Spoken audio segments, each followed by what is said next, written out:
আজকে আমরা চলে গেছিলাম শান্তিপুরে আমার বৌমার বাবার বাড়িতে। আমাদের নেমন্তন্ন ছিল। ওখানে বৌমার বাবা একটা মন্দির প্রতিষ্ঠা করেছে, তো সেই মন্দিরে আর মন্দিরের সামনে একটা শ্রী চৈতন্যের একটা মূর্তি প্রতিষ্ঠা করেছে। তো তার জন্য আমাদের সবার নেমন্তন্ন ছিল। তো ওখানে অনেক লোকের নেমন্তন্ন, গিয়ে দেখছি প্রচুর লোকজন আর এত ভালো কীর্তন হয়েছে। তো আমরা সেজেগুজে এখানে আমি, মেজদি, সেজদি, দিদি, অ্যানি আমরা সবাই মিলে যাচ্ছি আর শান্তিপুরে যাচ্ছি টোটোয় করে। তো শুনে তো আমাদের অ্যানির বাবা খুব রাগ করেছে যে তোমরা কেন ওখানে এত দূরে টোটোয় করে গেলে। তো রাগ করার কিছু নেই, আমরা গিয়েছি, খুবই মজা হয়েছে। তো এই যে জগন্নাথ, বলরাম, সুভদ্রা এত ভালো লেগেছে, মানে কি বলবো। তো এখানে এই যে এই মূর্তিটা প্রতিষ্ঠা করেছে আমাদের বৌমার বাবা।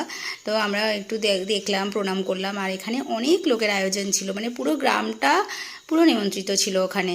আর নিরামিষ খাওয়া দাওয়া হয়েছে, খুবই ভালো, খুবই টেস্টি। আর আমার নিরামিষ খাওয়ার তো ভিডিও আমি দিয়েইছি, কালকে পোস্ট করেছিলাম। তো এখানে হচ্ছে আমরা জগন্নাথের প্রসাদ পেয়ে গেছি, পুরো ভোগের প্রসাদ। তো আজকের ভিডিওটা এ পর্যন্ত থাকলো, টাটা।